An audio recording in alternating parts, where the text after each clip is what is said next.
attention please. We're going to start the forum. So, my name's Austin. We're getting started. Yes, thank you, Ms. Phil.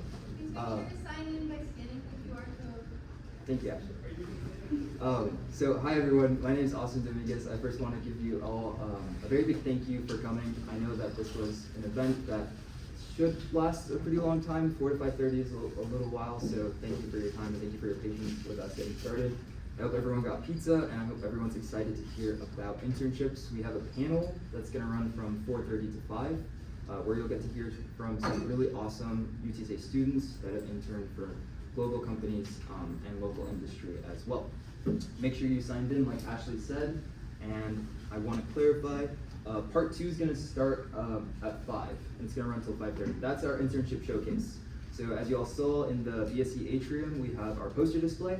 We have other interns that are not part of our panel, but are here to represent companies that they did summer internships for this past summer.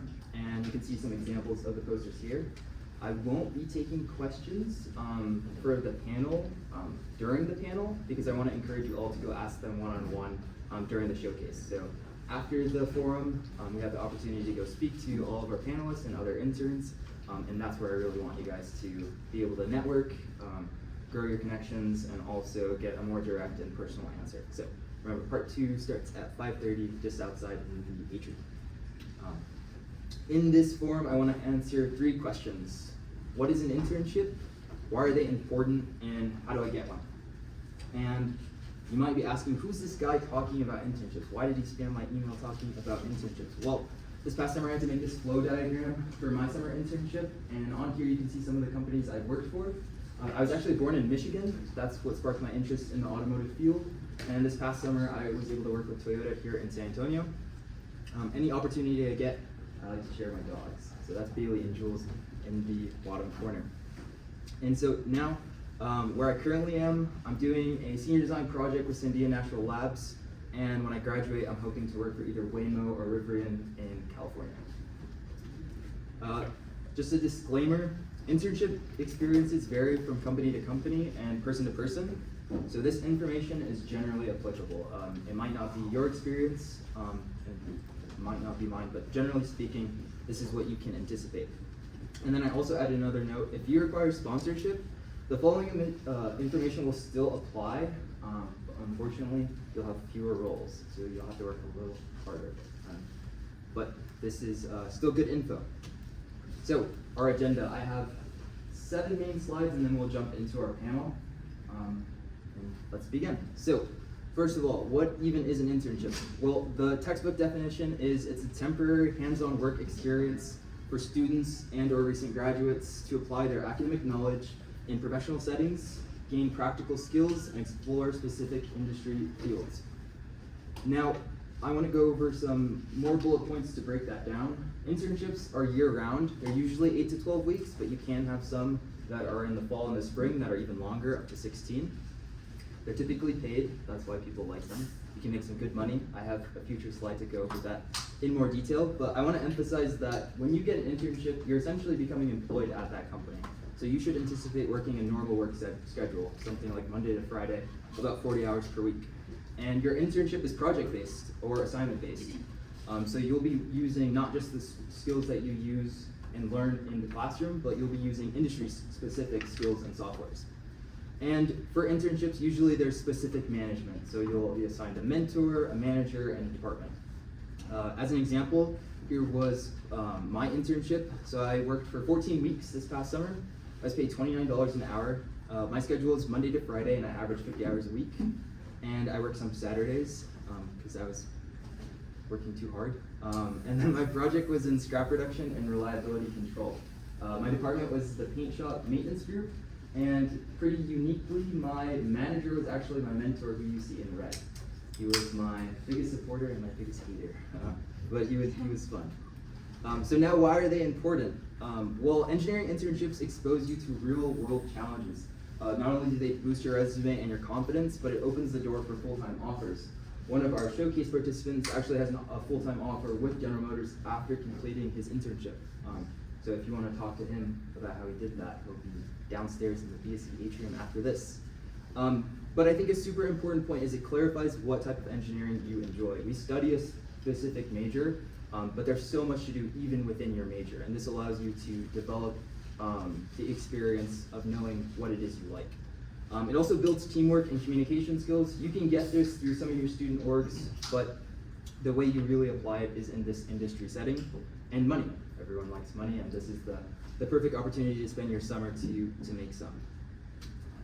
So I have a couple of quotes just to back these items. Employers typically extend full-time job offers to 2/3 of their interns, with some top companies even being conversion rates exceeding 70%. So it's really good if you want to secure a job before you even graduated. And this is coming from the National Association of Colleges and Employers.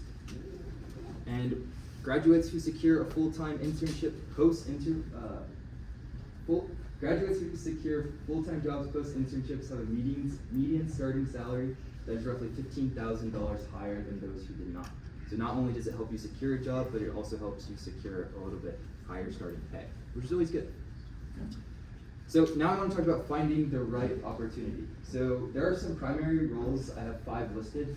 This is not the only types of internships. However, generally speaking, it's the most common. You can go into design and modeling, analysis and simulation, manufacturing and processes, like myself, field and construction, and R&D. And there are some other roles like technical support, which is more technician-based work, financial and business, so on the back end, and then admin and corporate roles. Usually you'll see those at like the HQs of whatever company you might be working for. But I also summarize them by maybe what you're interested in doing, such as grading, validating, optimizing, overseeing, or innovating. Even within these primary types of roles, you can see different functions. So if you're in R&D, that doesn't necessarily mean you won't interact with design and modeling, or if you're in finance and business, that doesn't mean that you might not be out in the field and in construction. So the role doesn't necessarily tie you to what you'll be doing, but it is a guiding window. So now I want to spend a little bit of time talking about REUs because I want to make sure that I hit all of my bases. So what is an REU for those that don't know? REU stands for Research Experiences for Undergraduates. So they're funded summer programs, typically they're NSF sponsored, and they're hosted by universities around the world. Here you can see an example from a UTSA student, and their focus is more on lab and design-based research instead of industry-specific work. So you'll be conducting authentic research. Why should you consider an REU? Well, you'll get hands-on research experience, and really, if you're interested in attending grad school, this is an awesome opportunity, and it's likely the one that you should pursue. It also strengthens your technical writing and presentation skills, and they're typically paid, and housing is included. The KSAC president, Ashley, she completed an REU at the University of Puerto Rico. And then our KSAC senior rep, he completed an REU at the University of Tokyo. So how do you find them? Well, I would suggest that the best place to find them is the REU directory from the NSF, but also talk to faculty. We have plenty of labs that are sponsored by NSF grants where you can find opportunities that are local and apply early. That's one of the reasons why we wanted to host the internship forum at this time, because a lot of deadlines are wrapping up.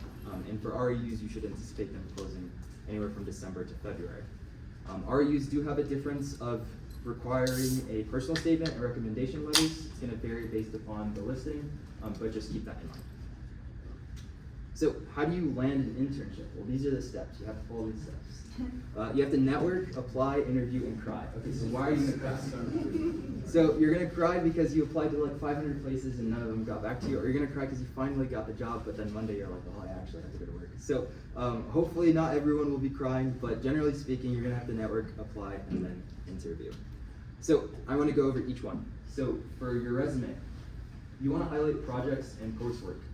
I think a lot of underclassmen and people that maybe don't have a lot of experiences often put that on too high of a pedestal. What you want to highlight on your resume are the skills that you've had. This is greater than the positions themselves. This tells you this is because what you know how to do is more important than the titles that you held. You also want to tailor your resume to the position you're applying for. So if different positions have different skills that they require, you want to reorder them and re-emphasize certain experiences that you had. I would also suggest that quality is greater than quantity. If you list something, don't focus on listing as many things, just list the things that you can own. You want to distinguish what you participated in and what you truly were the owner of. And then I would suggest sharing your resume directly. So even if there's a company that doesn't have a listing, I would recommend just emailing it or give it in person if you can do that, as this helps put your name out there and it strengthens your networking. And then simple layouts, I have an example of this. A lot of big companies use parsing tools. So when you upload your resume, someone isn't manually looking at it. It goes through a tool that scans it. So here you can see my resume. It's very simple text, bullet points. And this, I'm sorry, Patrick, I would consider an example of a bad resume, just because there's a lot going on and it's hard for a tool to analyze the key information. I won't spend too much time talking about resumes because we have a lot of great on-campus services and workshops, which I'll discuss in some future slides, but just some things to know. So, leverage your network or someone else's. This is super important, and I think it's where we could spend a little bit of time going in depth, but I have 4 main points. So I would suggest don't cold apply. If you can, get a referral, and if you don't necessarily know who's there that can get you a referral, ask around. This is the last point, bridge the gap. If you don't know someone at the company, ask someone that you know to connect you. And this can help push your resume and your application to the top, and that obviously can accelerate your ability to get the internship. I'd also suggest being a fan. When you connect with someone and you network, you don't want to just network for the sake of doing it. You want to make sure that the company that you're trying to get an internship at, you're genuinely passionate about what they do or that you're interested in. Enthusiasm often beats GPA in this sense. I'd suggest also following up. When you network with other companies and other people at the company, you will not be the first person to do that. So a good way to stand out is to leave a good impression by saying thank you and being positive. And this doesn't take a lot of time or effort, but it does make a big difference. And then come to the showcase to practice networking. This is like the perfect opportunity. If you want to meet someone that's worked at Toyota or Apple or any of the other amazing companies we have, here's your chance to practice these skills. So, nail the interview. I touched on this a little bit, but you want to make sure that you know the company and the role. A big starting question that a lot of companies will have is, are you familiar with our mission statement? If you know that, it's like the icing on the cake. You will stand out so much. But it's also important because you want to be familiar with the responsibilities that are listed in the posting. You don't want to just apply and then find out what the job is later. Review your own resume and your projects. I put this here because I make this mistake. I'll apply and then they'll ask me about something on my resume and I'll forget that it was even there. So make sure you're familiar with what's there so you can answer to it really well. And then practice the behavioral questions. So tell me about a time. The STAR format is really important, but different interviews are going to go different directions. Just make sure that you can answer how you behave in a verbal sense, not just on your resume. And then make sure you ask thoughtful questions. I know that's like, duh, like you should do that, but it's something that I want to make sure that everyone is reminded of. You definitely don't want to end the interview by saying, I have no questions. That's not a good thing to do. If you do that, you didn't come to the forum, so I know all of you will not do that. And then show enthusiasm and curiosity. This can really help you stand out. You want to make sure that whatever position you're trying to get, you genuinely want to work there, and it's something that you think you'll succeed at. So what can you expect to earn? So I also use the National Association of Colleges and Employers, and this is also why I included the disclaimer, because it's a range. Some majors earn more than others, and even in that major, you're gonna see different pay ranges. But generally speaking, you could earn as low as like $17, and you can earn up to $50. But really, this is a big consideration when choosing your major, if you're concerned with like your earning potential. And I would also suggest that this is reflective of what you should expect to earn after you graduate and you go into your full-time job. So if you feel like you're not earning enough, then maybe reanalyze your industry. And if you think you're earning a lot, then good job, you're making a lot of money. And then remember, pay varies by location, company, and your year in school. So for example, Toyota, we have a scaled pay range. From freshman to senior classification, you get paid different amounts, even though you may do just as good, if not better work if you're younger. I wanted to make sure I went over pay, but a piece of advice that was given to me that I resonated with after my first internship is, even though you need money, obviously everyone needs a little bit of bread. What you learn at the internship is far greater than what you earn early on. The skills and the experiences that you're going to get from working at these companies will pay dividends in the future. So what you learn is greater than what you can have. And then UT San Antonio specific support. So we have early career support and resources, and these are always embedded in your emails. So please make sure to check your emails. We have resume reviews, mock interviews, and even the various student orgs that we have on campus. They do things that allow you to increase your skills and improve your resume, and they often host other companies where you can hear from them and meet recruiters, so make sure that you're taking advantage of those events.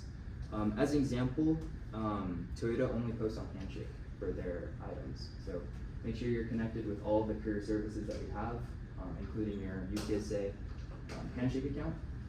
And then I wanted to talk about the career fair. So I know a lot of people have mixed experiences at the career fair.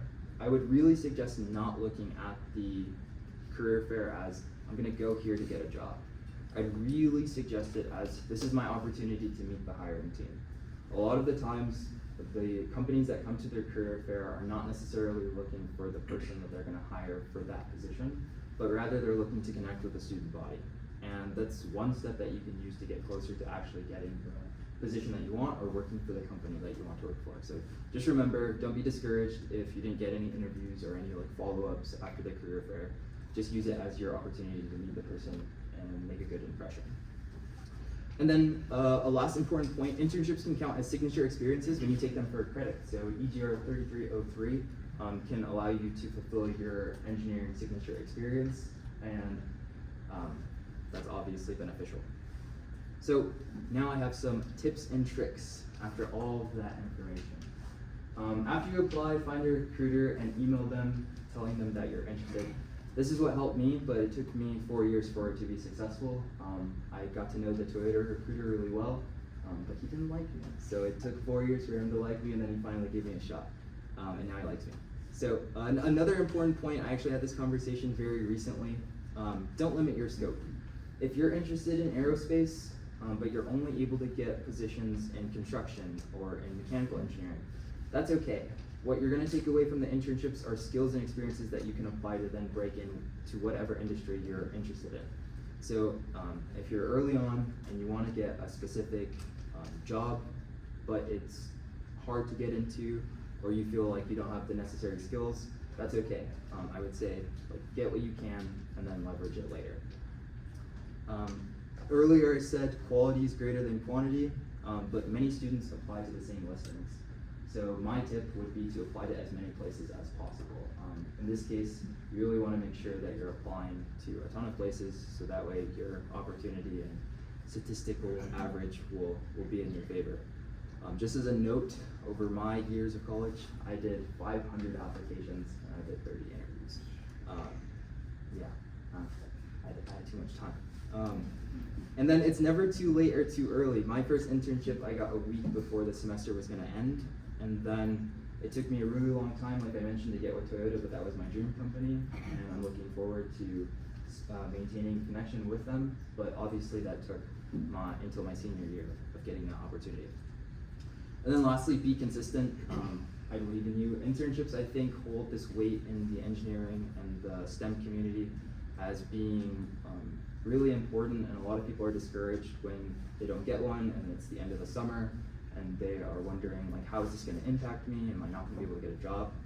I would really say while internships are important and while there's a lot that you have to know about them, don't feel that you can't be a successful engineer without them. There are plenty of other opportunities that allow you to leave school and still break into industry, but internships are just one of those facets. It's not the only one. So yeah, that is my presentation. I am gonna have the panel come up at 4:30. I'll introduce them, but I am gonna accept questions on engineering internship stuff right now. If you have any questions from anything that I presented, I'm willing to take those. But yeah, that was the forum, guys.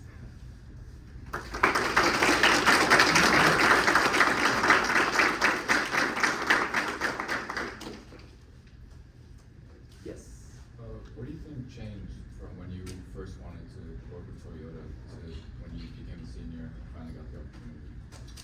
So I think specifically for me, it was not just my experience, but maybe my mindset and what I wanted out of the company. And that was, I knew the recruiter from the first time I applied, and the conversations that we had were, I wanted to work for Toyota because I like the company, but I wasn't demonstrating how that impacted like my future with the company. So aligning with the goals of Toyota, I think over the years that I was interested is what helped me get that position. And so it's kind of like I mentioned, you don't want to just apply to a company and then work for them because you want an internship. That can be tempting, and a lot of people do that, but you want to make sure if you're working for a company or you're planning on working for a company, that there's a basis of passion that you have. So I had the passion, but maybe not with respect to the engineering that they do. Thank you. Yeah. Yes. Is there a possibility to use some kind of inventions or designs as a leverage in the course of applying to certain positions? Yes, so I think what you're describing is your personal projects.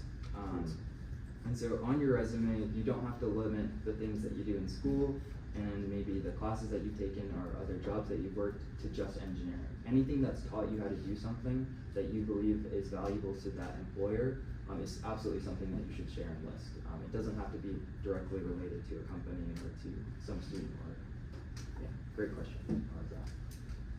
Any other questions about how to get internships? I love talking about this. Yes?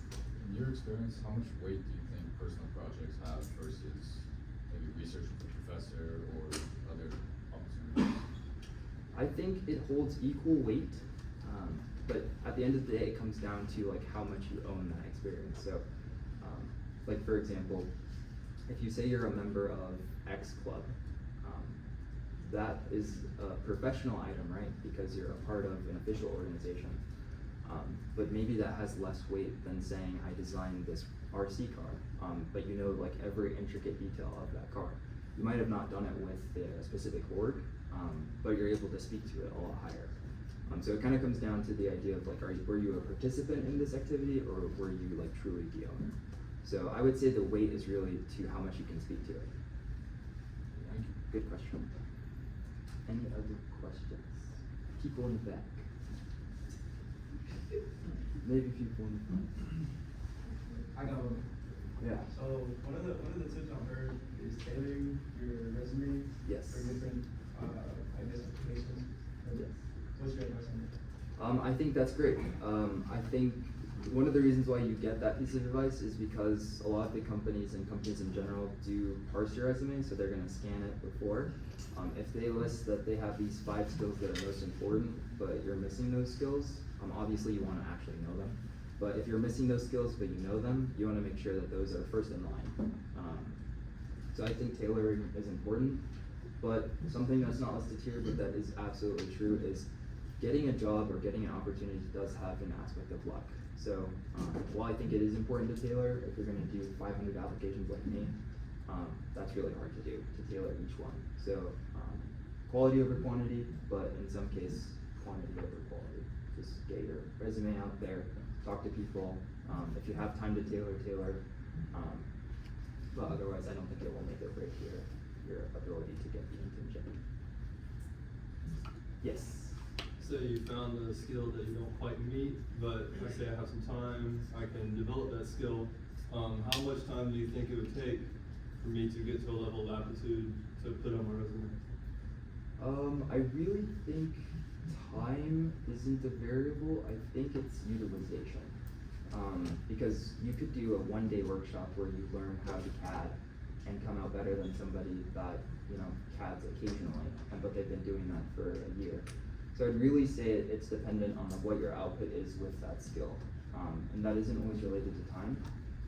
But by the same coin, I think it's really important to make sure that the skill you're listing maybe is distinguished on your resume as things that you're proficient in, and then maybe just things that you're familiar with. That depends on how much room you have on your resume, but you can also speak to it. A lot of postings will have preferred skills and then like overqualified skills. If you have something that you have a relationship to, like a specific skill, you might not be super proficient. I think it's okay to list it as long as when that comes up in your interview or when you're asked about that, you're able to speak to your proficiency within it. Does that answer your question? Oh, great question. I'll take one more if there is one more. Yes.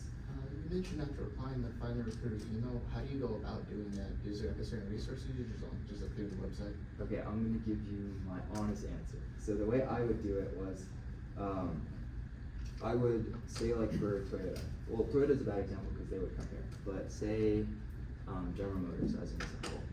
I applied to the position. I went on LinkedIn, typed in General Motors like HR recruiter, and then I would just find the person. And I would send them a message on LinkedIn. Most of the time they would get back with me. And then if that didn't work, I would look on social media to see if they posted any other place. But yeah. And then another like trick that I used, I did a couple interviews with Lockheed Martin, and the way I found like those recruiters were I messaged people that were employed in the group. So, for example, Toyota listed like the paint shop maintenance position. I went on LinkedIn and found like the engineers working in that department and said like, hey, I applied to this. Do you happen to know the hiring manager or the recruiter? So you kind of have to stop it a little bit. That's a hidden tip and trick. But I'm gonna dive in. Great question. I'm gonna dive into the panel Q&A. So we have 6 amazing panelists. I'm gonna introduce them now. We have a variety of companies, and we also have a variety of majors. So if my panelists can follow this order when they take their seat, we have Camila Perez from Eli Lilly. She's studying biomedical engineering. And if we could give them a round of applause when they come.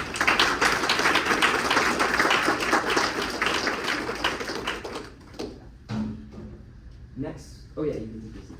And then next we have my dear friend Christian Kalunga. He's studying mechanical engineering. He's representing Flatiron Dragados.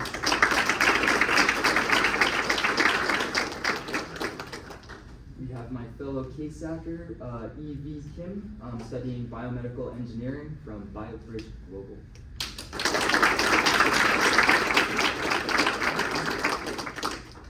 And then we have Lexi Seals. She did her internship at United Airlines, and she's studying mechanical engineering.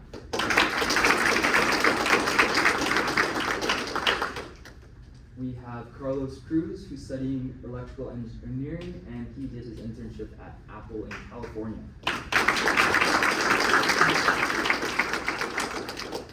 And lastly, we have Liliana Marquez. She's studying architecture, and she did her summer internship at HDR.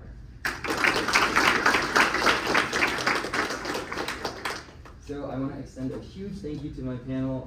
I was in communication with them for a really long time, and I appreciate all of your time, and I hope we have a really good discussion. We have 30 minutes allotted to it.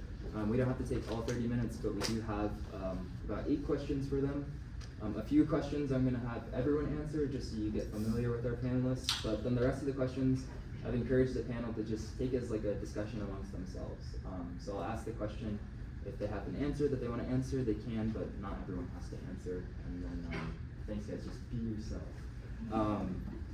One of the reasons why I wanted to have the panel was I wanted to provide all these tips, but then show that UTSA students are getting awesome engineering internships. And that's a part of the reason why we're having the showcase as well, so you can see others, your fellow classmates are getting these awesome opportunities, and you can learn how they're doing it. So, first question. Describe your role and what you did. We'll start at the very end. So hi everyone, my name is Camila Perez. I interned at Eli Lilly this summer. I was a clinical talent and development program intern, very long name.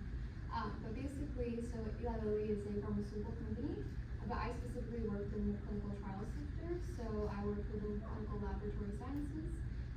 If you know anything about Eli Lilly, they run global clinical trials all around the world.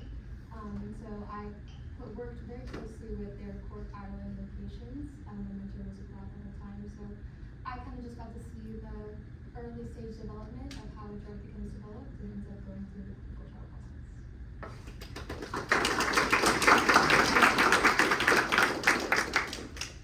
Hi guys, my name is Christian, and I intern at Flatiron Dragados. They're a heavy civil company. I was here in San Antonio because we have a project here, the Via Green Line. It's a bus lane that runs from north to south, from the airport all the way to downtown. And my title there was field engineer.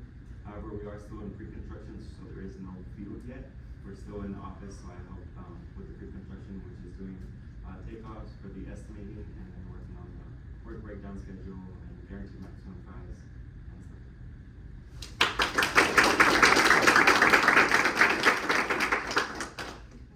Hi, my name is Amy. I interned at Bridge Global here in San Antonio, but we also have locations all around the world. Bridge Global, if you don't know, is a company, I guess, home to San Antonio. They're kind of like a parent company of over 4 subsidiaries, including like the South Texas Blood Bank, they have Qualtex Laboratories, and then their newest kind of endeavor is BBG Advanced Therapies. So my focus was kind of more on like cell and tissue product development. We also did client testing, and I worked in their analytical development team, so it's part of that R&D sector.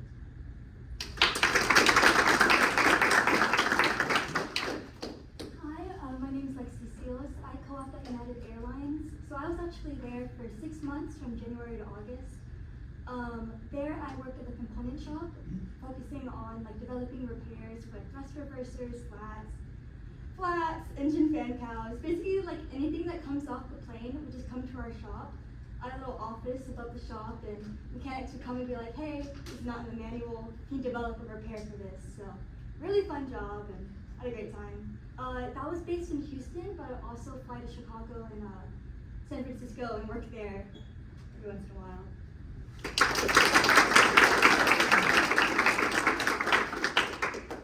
Hi everyone, my name is Carlos. I interned at Apple this summer in Cupertino, California. I was part of the organization known as Hardware Test Engineering, and my official title was System Design Engineering Intern. My role, or basically my team's role, was basically working on the bring up and validation of all Apple hardware stations, from the electrical, mechanical, and robotics, and everything related to the factory. My team was in charge of design.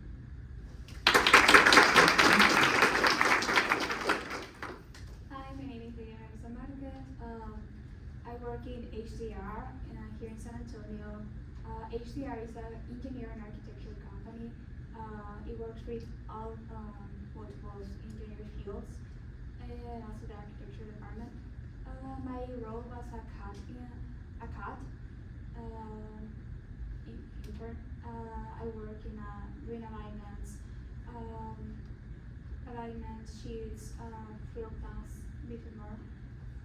I concentrate more with the transportation and architecture department.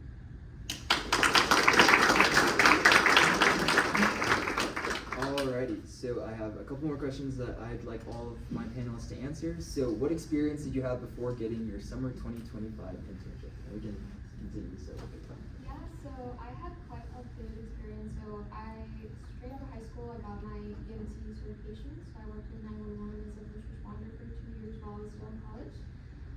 Simultaneously, I was also doing research here on campus in Dr. Moore's lab, doing traumatic brain injury research.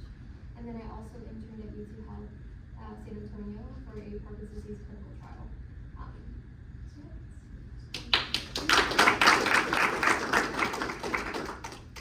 So my prior experience was my internship before then, which was actually with the same company, Flatiron, but on a different project, mostly different corpus. So I guess how I got that one originally was no experience. It was just really just my college degrees or college classes, and then only work experience I had was just like simple construction in my hometown, nothing too crazy. If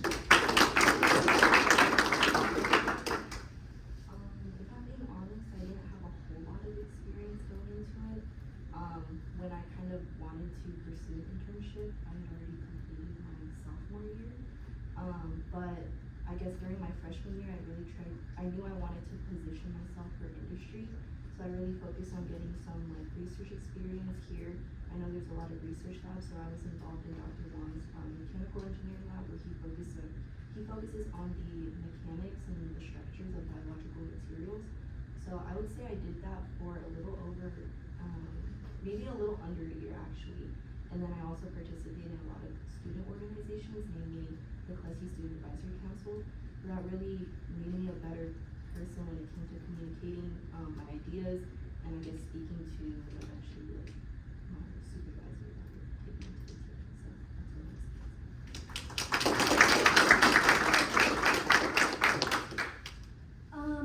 At the time of my interview, I had about a year and a half of experience at Dr. Cohn's hypersonics lab, which which is a great lab, by the way. I also was an officer in AIAA. I say was, I still am, but that's for break, now I'm back. But during that time as an officer, I planned a lot of tours, so like Standard Aero, Boeing. So my interview, they asked all the questions like, oh, how did you like Standard Aero? Which is like an MRO, by the way. They do like maintenance on airplanes, so it's a good thing to talk about. I also did the engineering study abroad that UTSA used to offer. Do you know if they still offer that? For Japan? Yeah. Not this year, I believe, but they did offer it last year. Okay. Germany this year. Germany this year. Ooh, okay. So I had experience. I had that on my resume where I toured a few different like facilities, Kawasaki, and I also talked about that in my interview.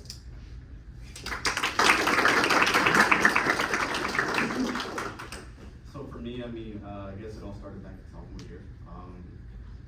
I'm guessing, like, I had that feeling with Penny Doom where I didn't really have much experience. So I kind of just got down, started emailing professors, and I joined 2 research labs. One of them was Dr. Sadie's head trauma injury lab that's actually here in this building. And then I also joined Dr. CJ, who stepped down from the department head, his robotics lab. So that experience from those labs is directly what got me my internship. So yeah, I really encourage research.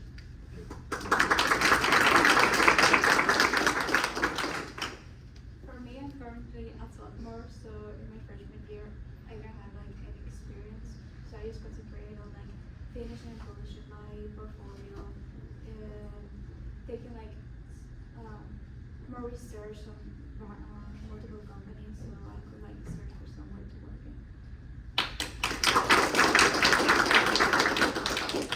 Alright, so as you can see, you can get internships with all levels of experience and at all grade periods.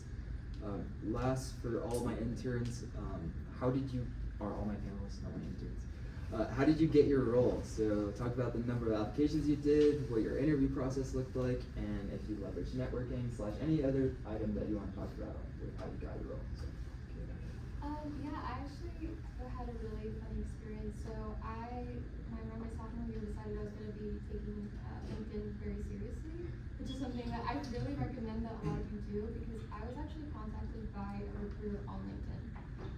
He just basically said, hey, I saw your profile on LinkedIn. Eli Lilly is actually going to be at your campus for a career fair. If you're at all interested, like, please stop by our booth. So I was like, actually, I'd never heard of Blooming before. So I was like, maybe is this a scam? Like, I don't know. So, because, I mean, that stuff does happen. But I did a little bit of research of Lilly. I knew I wanted to get into research or more research experience. And so I stopped by the booth at the career fair. And I actually vividly remember one of my friends told me the day of the career fair, she said that I've never met anyone who's gotten a job out of the career fair. And I was like, let me prove you wrong. And so I spoke with the recruiters at the career fair, they took my resume, and I think that same night I got an email saying, please apply for the job posting online. And about 2 weeks later I had my interview.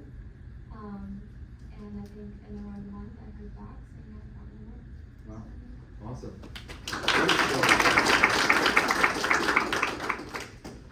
I would say I leveraged networking. I was able to get in contact with one of my friends who put me in contact with the HR person, and then I went ahead and talked to them, said, hey, I'm interested in the position. I applied, and then again also went to the career fairs and met the team there, and that's how I secured my internship for summer 2015.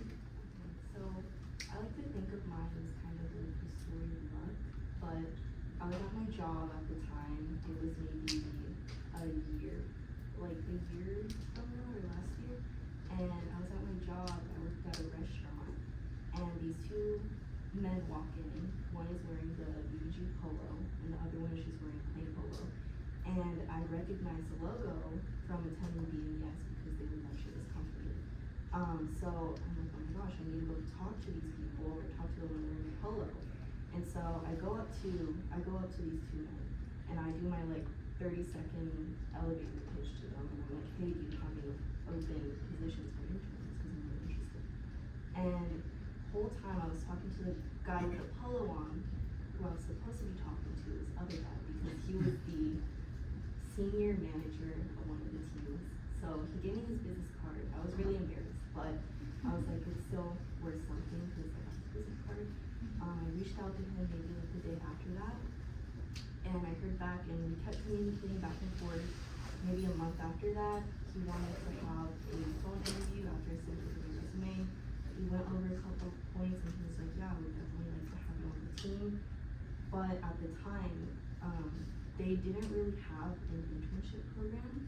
They have one with Trinity University, but not necessarily for students at UTSA, and not really for paid internships, which I was really kind of pushing for that. And so I did talk to the dean of the college, Dr. Gray, because I knew he was also in contact with UG about getting a program established between UTSA and UG. So I kind of coordinated all of this maybe like a month before summer ended. So everything just like came in like really fast, and over the course of like maybe like half a year, it was just a lot of going back and forth, and then finally it was a job listing, and then yeah, I got pushed to HR.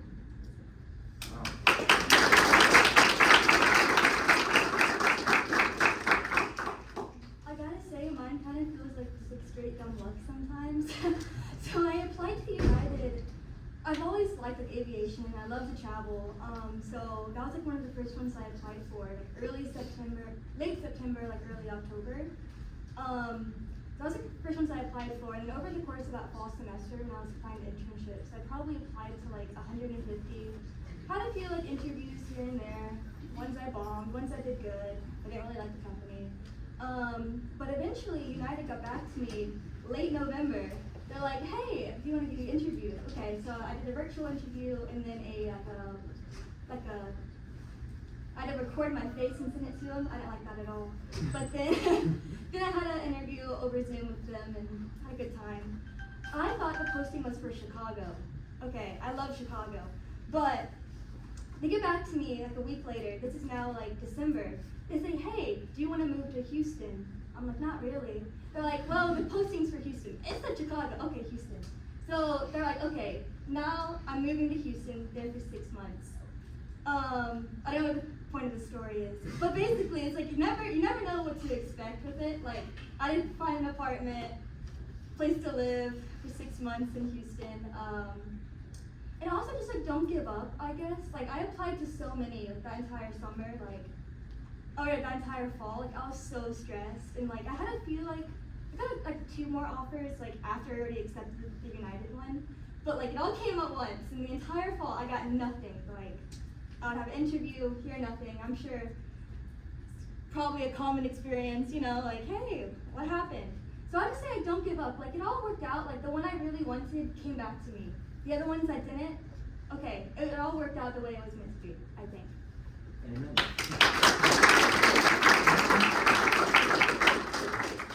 I don't really recommend my strategy. I kind of just mass applied, overapplied. Went on LinkedIn, looked at posts, applied around 300.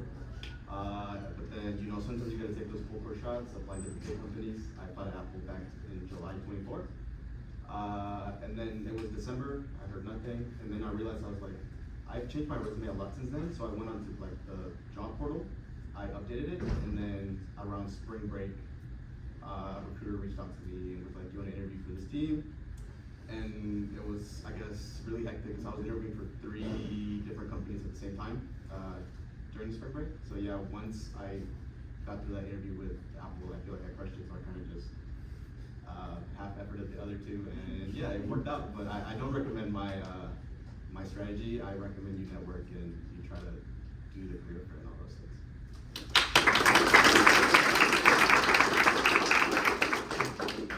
For me, I also followed his advice, so I mass applied to everywhere that I could.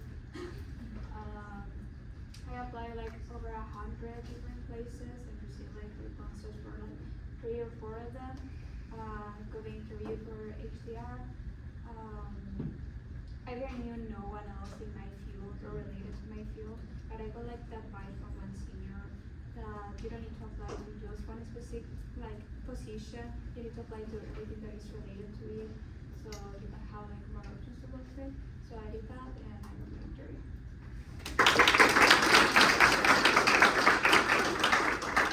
Awesome, all great stories. Okay, so now we're gonna dive into some questions that if any of the panelists, if you guys wanna answer them, you can. If you don't, no worries. Just like a discussion amongst yourselves. But the question is, what did you do outside your internship for fun? So anyone that wants to jump in on this one, feel free. Yes. Okay. Lily's really big on volunteering. I was in Indianapolis, which is where their headquarters were, and so they had a lot of opportunities to volunteer. Volunteer thing has a very big special place in my heart. So I got the chance to actually, this was called the 99 movie. Basically their goal is to grow scholarship students here up to 99%. So we actually got to go out into a portable mammogram and educate the community and the young females of Indianapolis on the importance of early screening for breast cancer. And then I also got to road trip up to Niagara Falls during my internship because we get a paid week off, which is awesome if you ever intern for a week. So I went up to Niagara Falls. Super fun. Mine's not as educational, but I had free flights, and I made it a personal, free standby, by the way. So you're not always guaranteed a seat, but I made it like a personal goal to like go to a different country at least once a month, a different city in America at least once a month. So I did London one weekend, Costa Rica one weekend, Amsterdam one weekend. So now I'd come back to work on Monday, and all my coworkers would be like, "Where'd you go this weekend?" So I guess to tie it into like, make yourself memorable. I was definitely, I think, memorable in my team in a way, because I would just be like, I mean, all these people had benefits for like 20 years at this point. They're not really going crazy like the intern does, has a limited amount of benefits. So that's what I would do for fun. I think for me, for summer 24, my project was working 24/7, so I did not have any fun there outside of working because I was just milking the overtime, milking as much experience as I could. And it was such a cool project. I wanted to be there as much as I could. But that kind of drained me. So summer 25 at this project in San Antonio, it was a strict 40 hours because we're still in pre-construction. So I took that time that I had after work and decided to go learn how to social dance and learn how to Latin dance. So that's what I did. I was doing Salsa Bachata at a local studio here in San Antonio. And I'm also part of the Latin Dance Society here at UTC. Maybe I'll show you at the showcase. Good there. We'll jump into this question. What was your favorite project that you worked on? And it doesn't have to be maybe just like the full project, but just something you got to be a part of, or like an assignment that you got to see. Just some of your favorite things.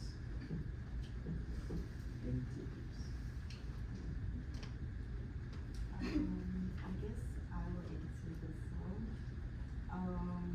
So I guess for analytical development, we sometimes do testing of client products, and we also do our own product development. So for BVG, I don't know if I'm like allowed to say it, but I'll just say it very generally. I guess to sterilize a tissue patch to use for maybe like skin grafts, the common way to do it is using CO2, similar to an autoclave, but that process is can be really damaging to any like tissue. So like we kind of wanted to see a different process using peracetic acid, which it's also used in a lot of household products, can be found in some food, but there's kind of like a threshold of which it can be at like a safe level for like human use or like human consumption or like being in contact with your skin. So we did my project was kind of based on like the bioassay, so trying to find like an iron concentration within that product to see like the levels of residual peracetic acid. So I thought it was really cool. I had some experience doing like a bioassay and like building a standard curve off of like no concentrations of an acid, but it was something that was really cool and it was definitely very different. And yeah, my mentor, I did mess up a couple times, but luckily my mentor was very forgiving with that, so I thought it was cool.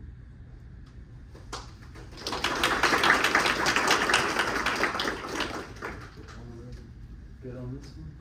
Okay, go.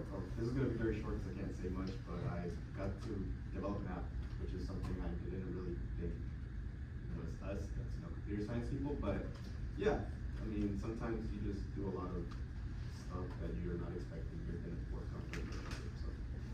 If you guys wanna learn how to make an app, see Carlos at the showcase. Okay, we have 5 minutes left, so for the remainder of the questions, I'll just take a volunteer, to answer them, unless one of you guys has a really big story they wanna share. But I wanna make sure we finish right at 5. So, what was the most valuable lesson you learned during your internship? Anybody wanna jump in on this one? Go ahead. I'm gonna think and talk, right? Okay, I would say the most memorable or valuable thing is just meet people. Don't be, I gotta say I was probably kind of shameless. Like at points I'd be like, hey, I heard that y'all also have a systems engineering group. Can I fly to Chicago and shadow them for the week? And then my bosses would say yes. You're like, we never thought about that before, but yeah, that would be a good opportunity, right? And so I was pretty shameless. I would just be like, hey, can I meet this person? Like, oh, I saw this person on Teams. Can I meet them? Anyone that was doing anything cool, which there's a lot of really cool people at United, and also that we worked with. We worked directly with Airbus, Boeing, Spirit Aerosystems. They make the fuselage, stuff like that. So anyone cool that we were meeting, I would force my way into meetings. If they were doing something in the office and they were talking about buying some planes, I'd be like, well, this doesn't involve me. I work on fixing the planes.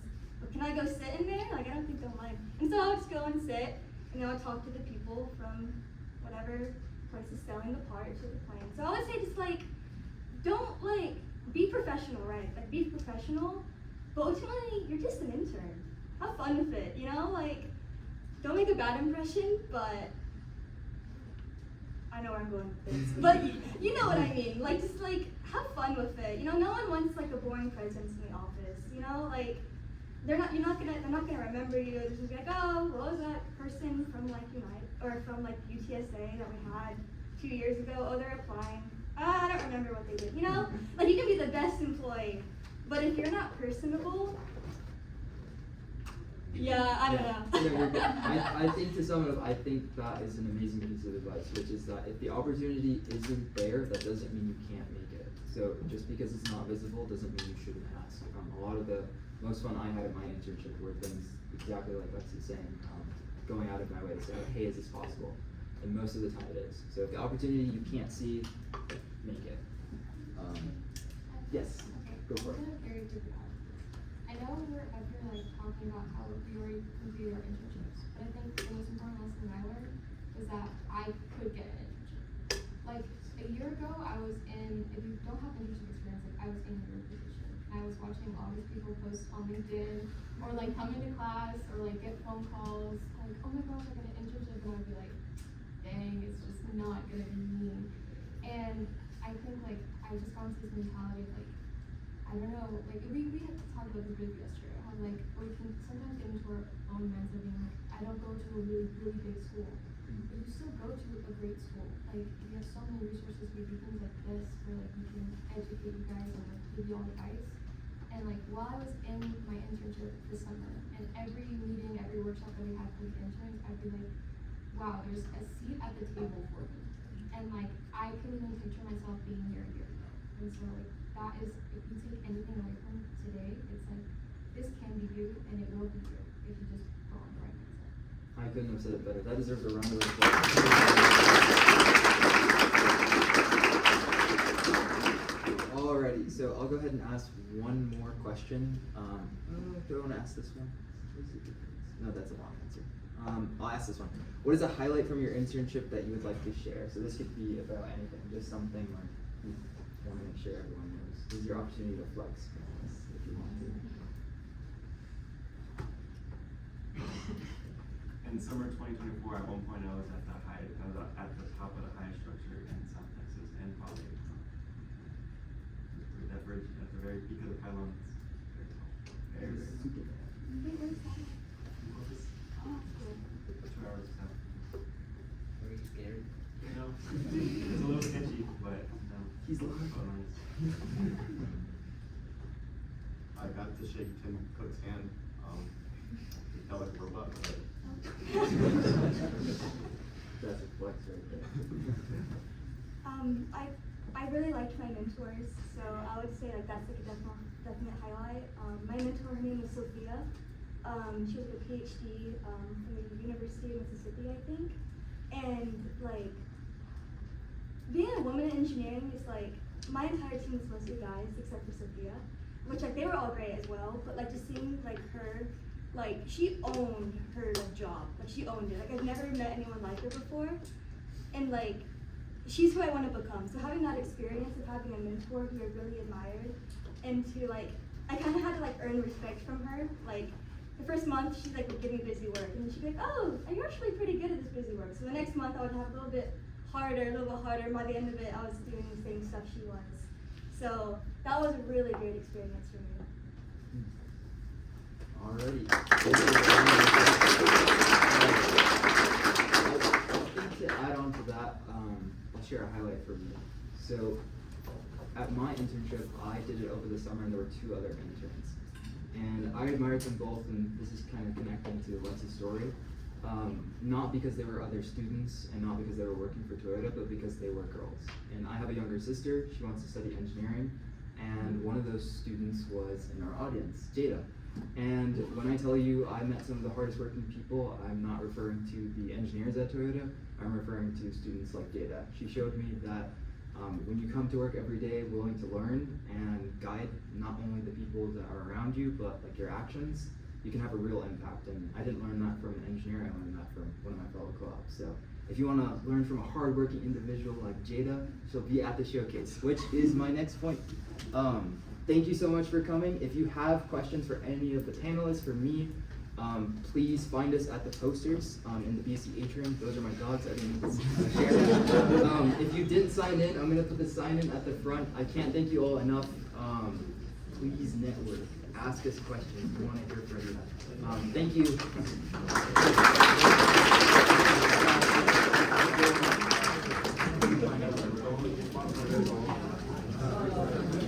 you.